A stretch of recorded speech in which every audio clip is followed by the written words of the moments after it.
آج ہم بات کریں گے کہ جب اپنے ہی گھر والے یا رشتہ دار لڑائی جھگڑا کریں یا آپ کا جینا محال کر دیں تو کیا کریں۔ آج ہم دیکھیں گے کہ وہ کون سے 7 اصول ہیں جو آپ اپنا کر خود کو مضبوط بنا سکتے ہیں اور اس دنیا کا مقابلہ کر سکتے ہیں۔ So let's get started. السلام علیکم everyone, hopefully you are all fine and doing great in your life. I am also fine الحمد للہ۔ تو سب سے پہلا اصول ہے صبر، خاموشی اور اندرونی طاقت کو اپنی ڈھال بنائیں۔ کبھی کبھی انسان کا سب سے بڑا امتحان اس گھر میں ہوتا ہے جسے وہ جنت سمجھ کر آباد کرتا ہے، جسے وہ جنت بنانا چاہتا ہے، جہاں سے سکون کی توقع ہوتی ہے اسے، لیکن وہی اگر تکلیف کا سبب بن جائے تو دل چھلنی ہو جاتا ہے۔ لیکن یہی وہ مقام ہے جہاں صبر، خاموشی اور اندرونی طاقت کو ڈھال بنانے کی سب سے زیادہ ضرورت ہوتی ہے۔ گھر وہ جگہ ہے جہاں انسان خود کو محفوظ محسوس کرتا ہے، لیکن اگر یہ جگہ خود اذیت کا میدان بن جائے تو زندگی عجیب کرب میں ڈھل جاتی ہے۔ ایسے میں چیخنے، لڑنے اور الزام دینے سے حالات مزید بگڑتے ہیں۔ اس لیے سب سے پہلا اصول یہ ہے کہ صبر کا دامن نہ چھوڑا جائے۔ خاموشی کو کمزوری نہیں بلکہ دانائی سمجھا جائے۔ قرآن پاک میں بھی اللہ پاک فرماتے ہیں، اور صبر کرو اور تمہارا صبر صرف اللہ ہی کی مدد سے ہے۔ یہ آیت ہمیں بتاتی ہے کہ صبر ایک روحانی طاقت ہے جو انسان کو اللہ تعالیٰ کی طرف سے ملتی ہے۔ جب دل زخمی ہو، بات بے بات تانے سننے کو ملیں اور اپنوں کی زبان تیر بن جائے تو صبر ہی وہ ہتھیار ہے جو دل کو ٹوٹنے سے بچاتا ہے۔ خاموشی ایک بہترین جواب ہوتی ہے، خاص طور پر ان حالات میں جہاں دلیل اور سچائی کو سننے والا کوئی ہو ہی نہ، یعنی کہ کوئی آپ کو سمجھنے والا ہی نہ ہو۔ آپ جیسے مرضی سچائی بیان کر دے جائیں، جیسے مرضی دلیل دیتے جائیں، جیسے مرضی سچ ثابت کرنے کی کوشش کرتے رہیں، لیکن وہ آپ کی سننے کے لیے کوئی آپ کے گھر میں موجود نہیں ہوتا۔ فیملی میں ہونے والے جھگڑوں میں جواب تر جواب کا عمل جو ہے وہ 80% مسائل کو بڑھا دیتا ہے۔ جب کوئی آپ کے ساتھ بدتمیزی کرتا ہے یا جھگڑا کرنے کی کوشش کرتا ہے، آپ بھی ویسے ہی رسپانس کرتے ہیں، آپ بھی ویسے ہی اس کو جواب دیتے ہیں، تو 80% مسائل بڑھ جاتے ہیں۔ جبکہ اگر آپ خاموشی اختیار کرتے ہیں تو 60% جو ہے حالات قابو میں آ جاتے ہیں۔ یہ خاموشی کمزوری نہیں بلکہ اندرونی طاقت کی علامت ہوتی ہے۔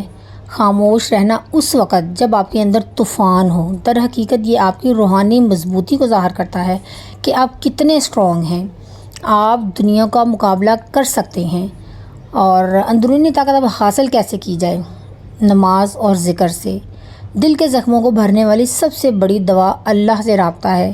نماز میں سجدے وہ واحد لمحہ ہے جہاں آپ کا دل، زبان اور آنکھیں بیک وقت بولتے ہیں۔ روزانہ صرف 10 آیات کا ترجمہ پڑھنے سے آپ کو سکون اور ہدایت دونوں میسر آتی ہیں۔ اپنے جذبات کو لکھیں، جو دکھ، جو درد آپ بیان نہیں کر سکتی یا آپ کو کوئی سننے والا نہیں ہے، انہیں تحریر کی صورت میں نکال لیں اپنے دماغ سے۔ آپ کو نفسیاتی بوجھ سے نجات دے گی یہ چیز۔ ایک خاتون نے بتایا کہ ساس اور شوہر روزانہ اسے تانے دیتے تھے کہ تم کچھ نہیں کر سکتی، تمہاری وجہ سے ہمارا گھر برباد ہے۔ وہ کیا کرتی تھی؟ وہ لڑتی نہیں تھی، بس روزانہ قرآن پاک کا ترجمہ پڑھتی، سجدے میں آنسو بہاتی اور چپ چاپ اپنا کام کرتی۔ 3 سال بعد اس نے بتایا کہ 3 سال بعد اس کا شوہر خود کہنے لگا، میں غلط تھا، تم جیسی برداشت کرنے والی عورت کوئی نہیں۔ یاد رکھیں، آپ کے الفاظ نہیں، آپ کا صبر بولے گا۔ اور جب اللہ آپ کی خاموشی کو سنے گا تو ایسے دروازے کھولے گا کہ جہاں انسان سوچ بھی نہیں سکتا۔ اپنوں کی سختی، زبان کے زخم اور رویوں کا طوفان آپ کو توڑ سکتا ہے اگر آپ کے پاس صبر کی ڈھال نہ ہو تو۔ اس لیے خاموشی کو اختیار کریں، دعا کو اپنی طاقت بنائیں اور صبر کے راستے پر چلیں، کیونکہ یہ راستہ شاید مشکل ہو لیکن اس کا انجام سکون اور کامیابی ہے۔ اب آتے ہیں دوسرے اصول کی طرف۔ حدود طے کرنا سیکھیں۔ ہر رشتے کے ساتھ ایک دائرہ بنائیں۔ رشتے پھولوں کی طرح ہوتے ہیں، لیکن اگر ان کی کانٹوں جیسی باتوں کو برداشت کرتے جائیں اور حدود کا تعین نہ کریں تو یہ پھول زہر بن جاتے ہیں۔ اپنے آپ کو ہر وقت قربانی کا بکرا بنانا عظمت نہیں ہے بلکہ خود پر ظلم ہے۔ زندگی تب ہی سکون میں آتی ہے جب آپ ہر رشتے کے ساتھ ایک حد طے کرنا سیکھ لیں۔ جب گھر کے افراد یا قریبی رشتہ دار آپ کی خودی کو کچلنے لگیں، آپ کے جذبات کی پرواہ ہی نہ کریں، ہر وقت لڑائی جھگڑا اور تضحیک کا ماحول بنائیں نا، تو وہاں محض صبر کافی نہیں ہوتا۔ ایسے وقت میں دوسرا اہم اصول ہے حدود بنانا۔ حد کا مطلب ہے کہ آپ اپنی ذات، وقت اور جذبات اور خودداری کے گرد ایک نفسیاتی اور جذباتی دائرہ کھینچ لیں، جہاں تک دوسروں کو رسائی کی اجازت صرف آپ کی مرضی سے ہو۔ قرآن مجید میں اللہ پاک فرماتے ہیں، اے ایمان والو، اپنے آپ کو اور اپنے گھر والوں کو آگ سے بچاؤ۔ یہ آیت ہمیں سکھاتی ہے کہ خود کو محفوظ رکھنا ہماری ذمہ داری ہے، چاہے ہمیں جذباتی یا دینی طور پر فیصلہ لینا پڑے۔ حدود طے کرنا ضروری کیوں ہے؟ ماہر نفسیات کے مطابق باؤنڈریز ایموشنل سیفٹی باؤنڈریز کی بنیاد ہیں۔ ایک سٹڈی کے مطابق وہ افراد جو باؤنڈریز بنانا سیکھ چکے ہوتے ہیں نا، ان میں انزائٹی اور ڈپریشن کے خطرات 65% تک کم ہو جاتے ہیں۔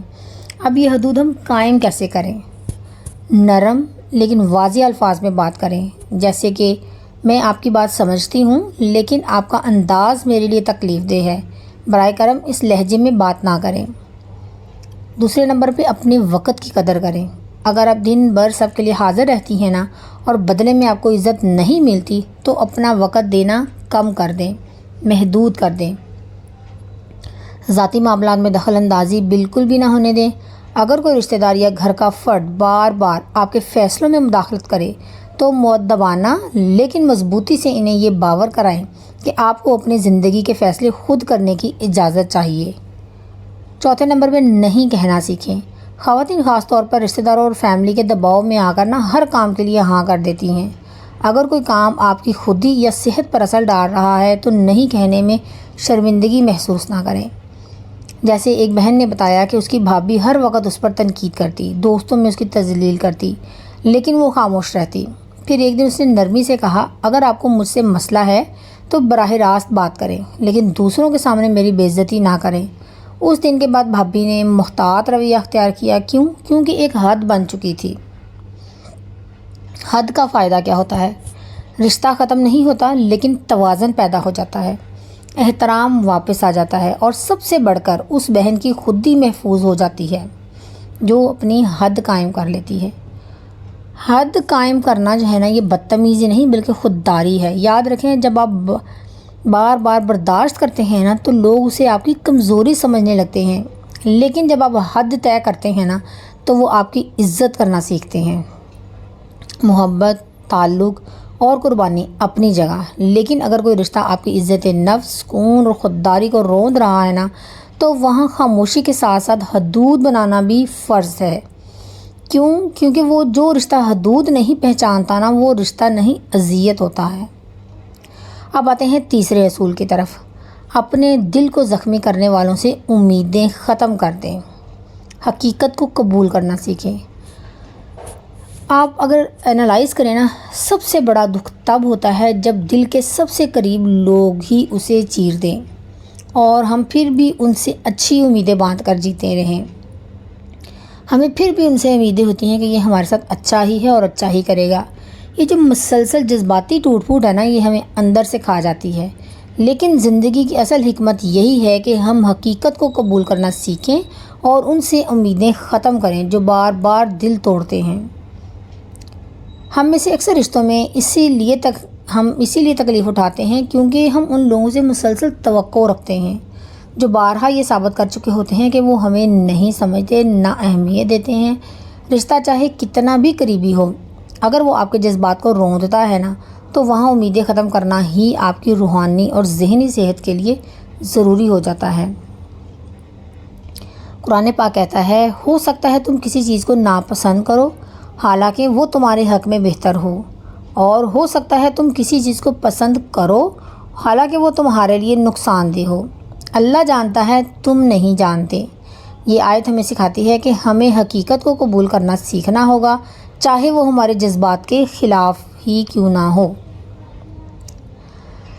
ہر انسان دل کا اچھا نہیں ہوتا، ہر رشتہ دو طرفہ نہیں ہوتا۔ بعض لوگ صرف آپ کا فائدہ اٹھانے یا آپ پر غصہ نکالنے کے لیے قریب ہوتے ہیں، ان سے بار بار محبت، عزت اور سچائی کی توقع رکھنا دراصل خود کو دھوکہ دینا ہوتا ہے۔ اب امیدیں ختم کرنے کا مطلب یہ نہیں ہے کہ اب رشتہ ہی توڑ دیں، نہیں، اس کا مطلب ہے آپ اپنی توقعات کو حقیقت کے مطابق ترتیب دیں۔ آپ یہ بات جان لیں کہ وہ فرد آپ سے ہمدردی نہیں رکھتا اور اپنے رویے بدلنے والا نہیں ہے۔ تو اس سے پھر کیا ہوگا کہ آپ کی اندرونی آزادی شروع ہو جاتی ہے، آپ اپنی خوشی کو اس کے رویے سے منسلک رکھنا بند کر دیتے ہیں، اور یہی اصل رہائی ہے۔ ایک خاتون کی نند روز اس کی برائیاں کرتی، شوہر کو اس کے خلاف بھڑکاتی، لیکن وہ بہنوں کی طرح اس سے حسن سلوک کرتی رہی۔ کیونکہ اسے امید تھی کہ شاید وہ ایک دن بدل جائے گی۔ کئی سال بعد اس خاتون نے اپنے شوہر سے کہا، میں اب آپ کی بہن سے کوئی جذباتی تعلق نہیں رکھتی، میں بس خاموش رہوں گی اور اس کا جواب وقت دے گا۔ اس رویے نے اس کی جو اندرونی اذیت ہے نا، ختم ہو گئی۔ اس رویے کی وجہ سے اس نے کسی کا رویہ تو نہیں بدلا، لیکن اپنے دل کو ضرور آزاد کر لیا کہ مجھے کسی کے رویے سے کوئی فرق نہیں پڑتا۔ ٹھیک ہو گیا، ہم کسی کو نہیں بدل سکتے، ہم خود کو ہی بدل سکتے ہیں۔ جہاں بھی آپ کو لگے نا کہ ہمارے حالات آس پاس اس طرح سے ہیں، یا کچھ بھی، کسی بھی جگہ پہ آپ کچھ بھی بدلنا چاہتے ہیں نا، تو آپ کسی کو نہیں بدل سکتے، نہ حالات بدل سکتے ہیں، نہ کسی انسان کو بدل سکتے ہیں، نہ ہی آپ کسی چیز کو نہیں بدل سکتے۔ آپ اگر بدل سکتے ہیں صرف اپنے آپ کو بدل سکتے ہیں۔ تو اپنے دل میں یہ ارادہ کر لیں کہ مجھے اس کے جو ہے نا، اس کی حرکتوں سے کوئی فرق نہیں پڑتا، میں اپنے لیے کافی ہوں۔ تو آپ اس کو اگنور کرنا شروع کر دیں۔ تو اس طرح سے آپ نے اس کا رویہ تو نہیں بدلا، لیکن اپنے دل کو آزاد کر لیا، خود کو اپنے مطمئن کر لیا۔ عملی طریقے کیا ہیں کہ امیدیں ختم کرنے کا عمل کیسے شروع کریں؟ اپنے جذبات کو لکھیں۔ اس سے آپ کو اپنی تکلیف کا ادراک ہوگا کہ کون سے رویے بار بار آپ کو تکلیف دے رہے ہیں۔ قرآن نے آیات اور اذکار سے روح کی تربیت کریں، خاص طور پر حسبنا اللہ و نعم الوکیل دل کو سکون دیتا ہے۔ اس کو ہر وقت جب آپ کو ٹائم ملے، جیسے مرضی چلتے پھرتے، وضو با وضو، کسی طرح بھی آپ اس کو پڑھتے رہیں، آپ کے دل کو سکون ملے گا۔ اپنی خوشی کی ذمہ داری خود قبول کریں، دوسروں کے رویے، تعریف یا توجہ کو اپنی خوشی کا پیمانہ نہ بنائیں۔ یہ کوئی آپ کو خوشی نہیں دیں گے، کوئی دوسرا انسان آپ کو خوشی نہیں دے سکتا۔ اگر آپ خوش رہ سکتے ہیں تو خود اپنی ہمت سے، اپنی محنت سے۔ اس لیے اپنی خوشی کی ذمہ داری جو ہے نا، وہ کسی کو مت دیں۔ اندرونی دعا کریں، لیکن رویہ بدلنے کی امید ترک کر دیں۔ دعا سے سکون آتا ہے، لیکن رشتوں کے رویے کی تبدیلی اللہ کی مرضی پر چھوڑ دیں۔ یاد رکھیں، آپ کا دل قیمتی ہے، اسے بار بار ان ہاتھوں میں بالکل نہ دیں جو اسے زخمی کرتے ہیں۔ جو شخص دل دکھاتا ہے نا، اس سے امید ہی ختم کر دیں، لیکن دل کی نرمی نہ چھوڑیں، کیونکہ جو حقیقت کو قبول کرتا ہے نا، وہی خود کو اذیت سے بھی بچاتا ہے اور اللہ کے قریب بھی ہوتا ہے۔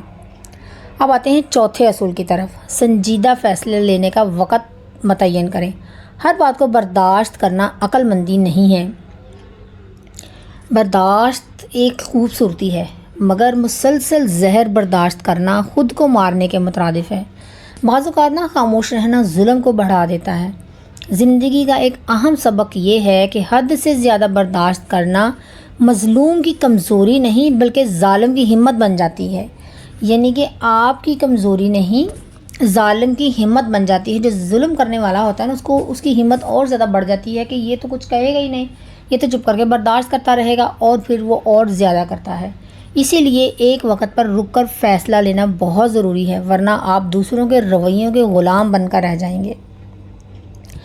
اب دیکھتے ہیں کہ برداشت اور بے وقوفی میں فرق کیا ہے۔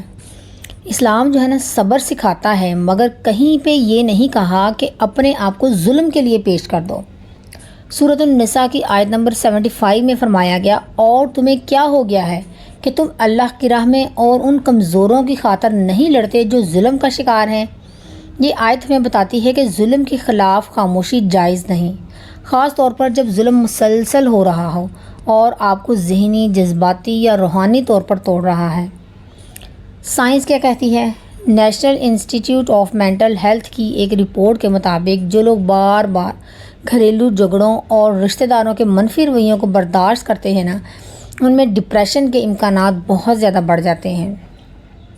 جبکہ جو افراد وقت پر باؤنڈریز مقرر کرتے ہیں نا اور سنجیدہ فیصلے لیتے ہیں ان کی ذہنی صحت بہتر اور خود اعتمادی بلند ہوتی ہے۔ کب تک برداشت کرنا چاہیے ہمیں؟ صبر اس وقت تک مفید ہوتا ہے جب آپ کا وقار سلامت ہو، آپ کی ذہنی حالت متوازن ہو اور سامنے والوں کو آپ کے صبر سے سبق مل رہا ہو۔ لیکن جب آپ روزانہ ذلت برداشت کر رہے ہیں نا، آپ کی عزت مرجو کی جا رہی ہے اور سامنے والا اپنی غلطی ماننے کی بجائے آپ کو ہی الزام دے رہا ہے، تو یہ برداشت نہیں بلکہ غیر ضروری قربانی ہے۔ فیصلہ لینے کے لیے نا ایک وقت مقرر کریں، خود سے سوال کریں، کیا یہ رویے مہینوں سے چل رہے ہیں؟ کیا میں بار بار وضاحت دے چکی ہوں؟ کیا میری صحت، نیند اور زندگی متاثر ہو رہی ہے؟ کیا میرے بچوں پر اثر پڑ رہا ہے؟ اگر ان سوالات کے جواب ہاں میں ہیں تو فیصلہ لینے کا وقت آ چکا ہے۔ ایک خاتون تھی جس کو اس کی ساس، نند اور شوہر روز طعنے دیتے، اس کی ہر بات کو حقارت سے دیکھتی۔ وہ سالوں تک صبر کرتی رہی، یہاں تک کہ اسے پینک اٹیکس شروع ہو گئے۔ بالآخر ایک دن اس نے اپنے شوہر سے سنجیدگی سے کہا، یا تو اس ماحول کو بدلیں یا مجھے الگ گھر لے کر دیں، یا مجھے بچوں سمیت واپس میرے والدین کے گھر جانے دیں۔ یہ فیصلہ آسان تو نہیں تھا، مگر یہی اس کی زندگی کا ٹرننگ پوائنٹ بنا۔ اب یہ دیکھتے ہیں کہ سنجیدہ فیصلہ لینے کا طریقہ کار کیا ہے۔ اللہ تعالیٰ سے رہنمائی مانگیں، دعا کریں، استخارہ کریں، کیونکہ ہر فیصلہ وقتی جذبات سے نہیں حکمت سے ہونا چاہیے۔ خاموشی کے بجائے بات کریں، جس فرد سے مسئلہ ہے نا آپ کو، اس سے حد مقرر کریں، اپنی بات شائستگی سے مگر مضبوط لہجے میں رکھیں۔ معاشی خود مختاری حاصل کریں۔ اکثر عورتیں جو ہیں نا وہ فیصلے صرف اس لیے نہیں لے پاتی کیونکہ وہ مالی طور پر محتاج ہوتی ہیں۔ اگر ممکن ہو تو چھوٹے پیمانے پر آن لائن یا ہنر کی بنیاد پر کچھ نہ کچھ ضرور کمائیں، چاہے تھوڑا ہی کمائیں، کچھ نہ کچھ ضرور کمائیں۔ بچوں کے فائدے کو سامنے رکھیں۔ اگر آپ کا ذہنی سکون خراب ہوگا تو آپ کے بچے بھی اس اثر سے محفوظ نہیں رہیں گے، وہ بھی متاثر ہوں گے۔ بہتر ماحول کے لیے قدم اٹھانا ماں ہونے کے ناطے آپ کی ذمہ داری ہے۔ معاشرتی دباؤ سے نہ ڈریں، لوگ ہر حال میں ہی بات کریں گے۔ اگر آپ ظلم برداشت کرتی رہیں گی تب بھی وہ بات کریں گے، اور اگر حق کے لیے کھڑی ہوں گی تب بھی بات کریں گے۔ فرق صرف اتنا ہے کہ دوسرے معاملے میں اللہ پاک آپ کے ساتھ ہوگا۔ یاد رکھیں، خاموشی خوبصورت ہے مگر ظلم کے خلاف آواز بلند کرنا فرض ہے۔ ہر بات برداشت کرنا نیکی نہیں، بعض اوقات زندگی بچانے والا فیصلہ ہوتا ہے۔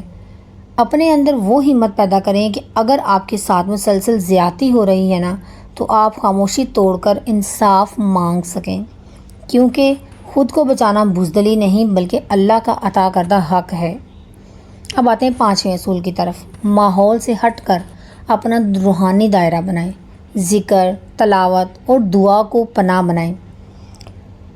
جب رشتے زخم دینا، جب اپنوں کی زبان چاقو بن جائے، جب دل ٹکڑوں میں بکھر جائے اور آنکھوں سے نیند روٹ جائے، تو سمجھ لیں کہ دنیا کا کوئی انسان آپ کا سہارا نہیں بن سکتا سوائے اللہ کے۔ یہ وہ لمحہ ہوتا ہے جب روحانی طاقت ہی انسان کو سنبھالتی ہے، کیونکہ ہر طوفان کے بیچ ایک خاموش جزیرہ ہوتا ہے، اور وہ جزیرہ ہے ذکر، تلاوت اور دعا کا روحانی دائرہ۔ جب انسان کو رشتے تکلیف دیتے ہیں نا تو وہ سب سے پہلے تنہائی کا شکار ہوتا ہے۔ یہ تنہائی جسمانی نہیں ہوتی، روحانی ہوتی ہے۔ لوگ آپ کے ساتھ ہوتے ہیں مگر دل و دماغ آپ کا اکیلا ہوتا ہے۔ یہی وہ وقت ہے جب انسان کو چاہیے کہ خود کو دنیا کے شور سے نکال کر اللہ کے نور کی طرف لے جائے خود کو۔ قرآن پاک میں اللہ پاک فرماتا ہے، خبردار، دلوں کا اطمینان تو صرف اللہ کے ذکر میں ہے۔ ذکر یعنی اللہ کو یاد کرنا انسان کے دل کو وہ طاقت دیتا ہے جو کسی مشورے، کسی دوستی یا کسی دلاسے سے نہیں ملتی۔ ایک خاتون جو ساس، نند اور شوہر کے رویے سے تنگ آ چکی تھی، روز روتی، چپ رہتی اور بچوں کے سامنے بھی ٹوٹنے لگ گئی تھی۔ ایک دن اس نے سادہ سی بات شروع کی، روز صرف 15 منٹ یا لطیف ہو، یا سلام ہو، یا حلیم ہو پڑھنا شروع کیا۔ چند دن میں اس کے لہجے میں سکون، چہرے پر نور اور دماغ میں نرمی آ گئی۔ اس کا ماحول نہیں بدلا، اس کے آس پاس لوگ نہیں بدلے، مگر اس کے اندر کی دنیا بدل گئی۔ قرآن صرف ایک کتاب نہیں بلکہ یہ روح کی دوا ہے، ذہن کا سکون اور قلب کا علاج ہے۔ قرآن پاک میں اللہ پاک فرماتا ہے، اور ہم قرآن میں وہ کچھ نازل کرتے ہیں جو مومنین کے لیے شفا اور رحمت ہے۔ اگر آپ روزانہ صرف 10 آیات بھی ترجمے کے ساتھ پڑھ لینا تو زندگی میں حیران کن تبدیلی آ سکتی ہے۔ قرآن ایسی رہنمائی دیتا ہے جو آپ کو نہ صرف رشتوں کی حقیقت سمجھاتا ہے بلکہ آپ کو قدم قدم پر اللہ سے جوڑتا ہے۔ یہ جو دعا ہے نا، یہ آپ کے دل کی فریاد ہے۔ انسان جب دعا کرتا ہے نا تو وہ خود کو اللہ کے سامنے مکمل پیش کرتا ہے۔ وہ تمام جذبات، ٹوٹ پھوٹ، زخم اور آنسو اس کے ذات کے سامنے رکھ دیتا ہے جو ارحم الراحمین ہے۔ حدیث ہے، دعا مومن کا ہتھیار ہے۔ آپ کو کسی کے خلاف بولنے کی ضرورت نہیں، بس دعا کریں۔ یا اللہ میرے دل کو سکون دے، میرے دشمنوں کو ہدایت یا دوری دے، میرے حق میں آسانیاں لکھ دے۔ اب روحانی دائرہ بنانے کے لیے آپ نے عملی اقدامات کیا کرنے ہیں۔ صبح اٹھتے ہی اور شام کو سونے سے پہلے تسبیح فاطمہ، سورہ اخلاص، سورۃ الناس اور آیت الکرسی پڑھیں۔ قرآن کی 5 سے 10 آیات روزانہ ترجمے اور تفسیر کے ساتھ پڑھنے کی کوشش کریں، اور ایک دعا کا وقت مقرر کریں، چاہے رات کو یا تہجد میں ہو یا کسی خاموش کمرے میں بیٹھ کر روز دل کی بات اللہ سے کریں۔ روحانی ڈائری لکھیں، روز لکھیں کہ آج اللہ سے کیا مانگا، کس بات پر صبر کیا اور دل کو کہاں سکون ملا۔ اگر ممکن ہو تو کسی نیک صحبت، آن لائن روحانی حلقے یا قرآن کلاسز سے جڑیں، یہ آپ کو حوصلہ، ہدایت اور سہارا دے گا۔ زندگی کے شور، لوگوں کے تانوں، رشتوں کے زخموں اور دنیا کی تلخیوں کے بیچ اگر کوئی پناہ گاہ ہے تو وہ صرف اور صرف اللہ کا ذکر ہے۔ اگر آپ نے ایک روحانی دائرہ بنا لیا نا تو دنیا کا کوئی طوفان آپ کو ہلا نہیں سکتا، کیونکہ جب انسان اللہ سے جڑ جائے نا تو وہ کسی انسان کا محتاج نہیں رہتا۔ اب آتے ہیں چھٹے اصول کی طرف۔ اپنے لیے ذہنی حد مقرر کریں، ہر بات کو دل پر نہ لیں۔ جب آپ کی نرمی کو کمزوری سمجھا جائے نا، جب ہر بات پر الزام دیا جائے، جب اپنوں کے لفظ زہر بن کر روح میں اتر جائیں تو سمجھ لیجئے کہ یہ وہ مقام ہے جہاں آپ کو خود اپنی حفاظت کرنی ہوگی۔ کیونکہ جب آپ ہر بات کو دل پر لیتے ہیں نا تو آپ اپنے دل کو ہی ہار جاتی ہیں، اور جو دل ہار جائے وہ زندگی جیت سکتا ہی نہیں ہے۔ ذہنی حد کا مطلب کیا ہے؟ اس کا مطلب یہ ہے کہ آپ اپنے دماغ کو یہ سکھائیں کہ کون سی بات اہم ہے اور کون سی نہیں، کس رویے کو اہمیت دینی ہے اور کس کو میں نے نظر انداز کرنا ہے۔ یہ ایک طرح کا ذہنی فلٹر ہے جو آپ کو ہر بات کا بوجھ اٹھانے سے روکتا ہے۔ پھر آپ ہر بات کو اپنے ذہن پر بوجھ نہیں بنا کر رکھتے، اپنے ذہن کو آزاد کر دیتے ہیں۔ ایک خاتون جس کی نند روز اس پر الزام لگاتی تھی، ہر وقت کے تانے دیتی تھی، وہ ہر بات پر روتی، جواب دیتی، ذہنی دباؤ کا شکار رہتی۔ پھر اس نے صرف ایک تبدیلی کی، اپنے دماغ کو کہنا شروع کیا، یہ اس کی تربیت ہے، میرا قصور نہیں، یہ اس کا زہر ہے، میں دل کیوں زہریلا ہو، میں اپنا دل اس سے زہریلا کیوں کروں۔ چند دنوں میں اس کی زندگی بدل گئی، لوگ ویسے ہی رہے، اس کے آس پاس اس کی نند ویسی ہی رہی، سب لوگ ویسے ہی رہے، مگر اس کا رد عمل بدل گیا۔ اس نے ٹینشن لینا چھوڑ دی، اس نے اس کی باتوں کو دل پر لینا چھوڑ دیا اور وہ مطمئن ہو گئی۔ قرآن پاک میں اللہ پاک فرماتے ہیں، اور رحمان کے بندے وہ ہیں جو زمین پر عاجزی سے چلتے ہیں، اور جب جاہل ان سے بات کرتے ہیں تو وہ سلام کہہ کر گزر جاتے ہیں۔ یہ آیت ہمیں کیا سکھاتی ہے کہ ہر بات کا جواب دینا ضروری نہیں، خاص طور پر جب بات جاہلانہ ہو، زہریلی ہو یا نیت میں فطور ہو۔ کیوں ہر بات دل پر نہ لیں؟ کیونکہ ہر شخص کا مسئلہ آپ کا مسئلہ نہیں ہے۔ لوگ اپنی فرسٹریشن، حسد، کمزوری اور مسائل آپ پر نکالتے ہیں۔ آپ ان کے علاج کے لیے تو دنیا میں نہیں آئے نا کہ ان کی فرسٹریشن آپ اپنے اوپر لے لیں۔ ان کی کمزوری کا جو ہے وہ آپ پر نکالتے ہیں، غصہ اپنا، اور آپ کو اپنے دل پر لے لیں۔ دوسرے نمبر پہ، کیونکہ دل ایک بار ٹوٹے تو 1000 بار سوچتا ہے۔ اگر آپ ہر بار دل پر لیں گی نا تو ایک دن آپ خود اپنی شخصیت سے نفرت کرنے لگیں گی۔ تیسرے نمبر پہ،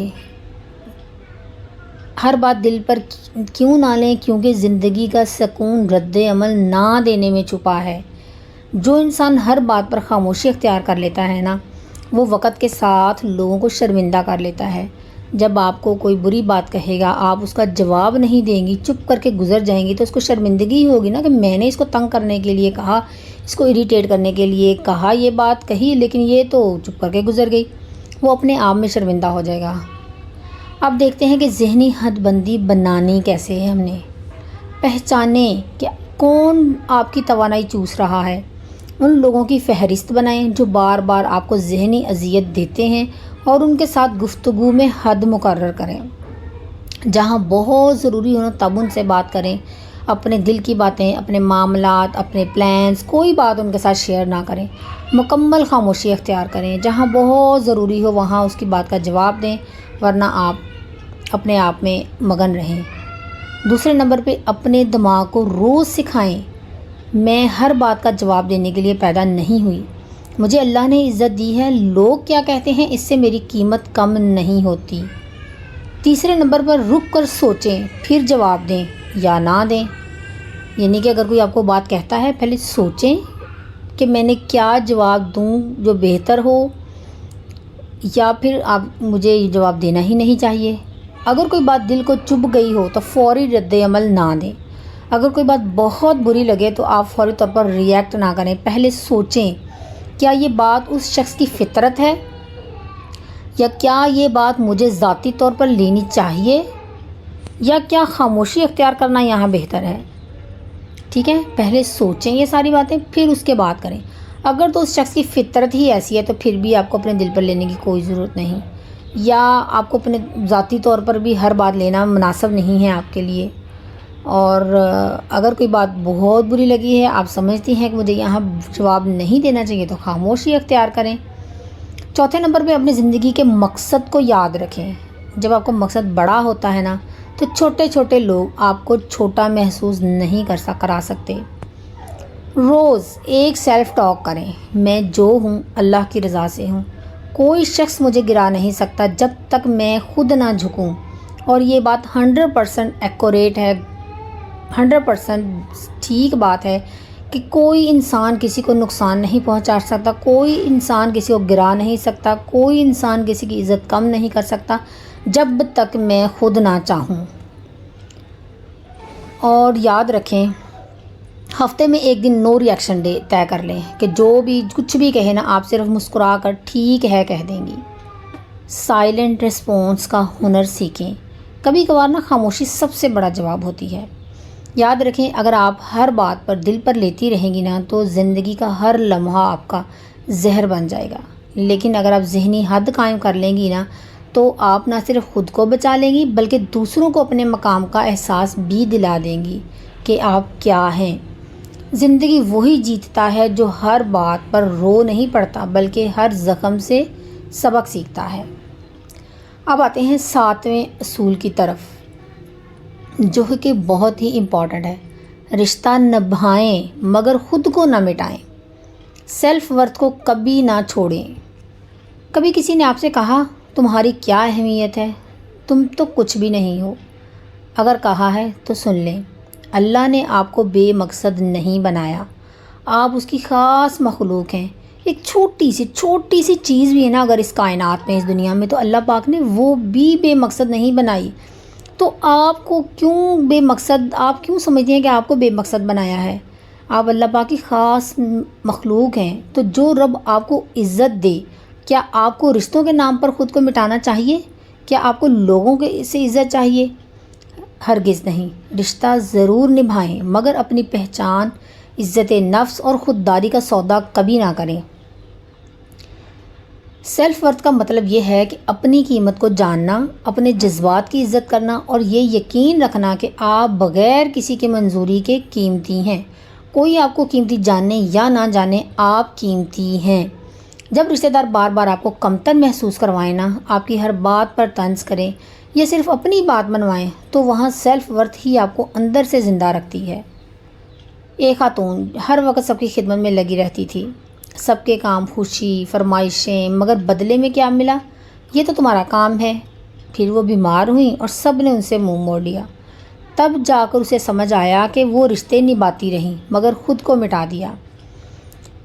سیلف ورتھ ہوتی تو وہ پہلے اپنے اپنی صحت، دل اور دماغ کی سنبھال کرتیں اور یہ جانتی کہ جو خود اپنے لیے کھڑا نہیں ہوتا وہ دوسروں کے لیے بھی کمزور ہوتا ہے۔ دوسرے کبھی اس کی عزت نہیں کرتے، کبھی اس کو اہم نہیں جانتے جب تک آپ خود اپنے آپ کو اہم نہیں بنائیں گی، نہیں سمجھیں گی۔ قرآن پاک میں اللہ پاک فرماتا ہے، اے ایمان والو، تم میں سے کوئی کسی دوسرے کا مذاق نہ اڑائے، ہو سکتا ہے وہ اس سے بہتر ہو۔ یہ آیت ہمیں سکھاتی ہے کہ جو لوگ ہمیں نیچا دکھانے کی کوشش کرتے ہیں نا، وہ اللہ کے قانون کے خلاف جا رہے ہیں، لہٰذا ہمیں ان کی باتوں پر خود کو نیچا محسوس نہیں کرانا۔ کیوں رشتے نبھاتے ہوئے خود کو مٹانا نہیں چاہیے؟ کیونکہ آپ کی شناخت صرف کسی کی بیوی، بہو یا بہن نہیں ہے، بلکہ آپ ایک مکمل انسان ہیں۔ اگر آپ ہر بات پر میں کچھ نہیں کہتی رہی نا تو لوگ بھی آپ کو کچھ نہیں سمجھیں گے، کیونکہ جب آپ خود کو نظر انداز کرتی ہیں نا تو بچے، شوہر اور گھر والے بھی آپ کو نظر انداز کرنا سیکھتے ہیں۔ ہر رشتہ تبھی مضبوط ہوتا ہے جب دونوں طرف عزت اور وقار ہو۔ اب ہم دیکھیں گے کہ سیلف ورتھ کو ہم بحال کیسے کریں۔ اپنے آپ سے دوستی کریں۔ روز آئینے میں دیکھ کر کہیں، میں اللہ کی تخلیق ہوں، میری اپنی ایک شان ہے، مجھے کسی انسان کی منظوری کی ضرورت نہیں ہے۔ ہر رشتے میں اپنی حد مقرر کرنا سیکھیں۔ اگر کوئی بار بار آپ کی شخصیت پر حملہ کرتا ہے نا تو خاموش نہ رہیں، نرم لہجے میں جواب دیں، میں آپ کی بات سمجھتی ہوں مگر میری بھی اپنی ایک سوچ ہے جس کی عزت ہونی چاہیے۔ تیسرے نمبر پہ اپنی ذات کے لیے وقت نکالیں، مطالعہ کریں، عبادت کریں، سیر کریں یا کوئی بھی ہنر سیکھیں، یہ سب آپ کی سیلف ورتھ کو مضبوط بناتا ہے۔ چوتھے نمبر پہ نرم دل رہیں مگر کمزور نہ بنیں۔ معاف کرنا خوبصورتی ہے مگر بار بار خود کو مٹانا زیادتی ہے، اپنے ساتھ بھی اور اس رب کی تخلیق کے ساتھ بھی جس نے آپ کو پیدا کیا ہے۔ اپنے جذبات کی حفاظت کریں، اگر کوئی بار بار آپ کو کمتر دکھائے تو ان سے فاصلہ پیدا کریں۔ محبت تبھی قائم رہتی ہے جب عزت باقی رہے۔ یاد رکھیں، رشتے وہی کامیاب ہوتے ہیں جن میں دونوں طرف عزت ہو۔ اگر آپ صرف نبھاتی رہیں گی اور اپنی سیلف ورتھ چھوڑ دیں گی نا تو رشتہ تو شاید چل جائے مگر آپ اندر سے ختم ہو جائیں گی، اور ایک ختم شدہ عورت کسی کو خوشی نہیں دے سکتی۔ تو آج سے ہی یہ طے کریں کہ میں سب کے لیے ہوں مگر سب سے پہلے خود کے لیے ہوں۔ رشتہ نبھاؤں گی مگر خود کو نہیں مٹاؤں گی۔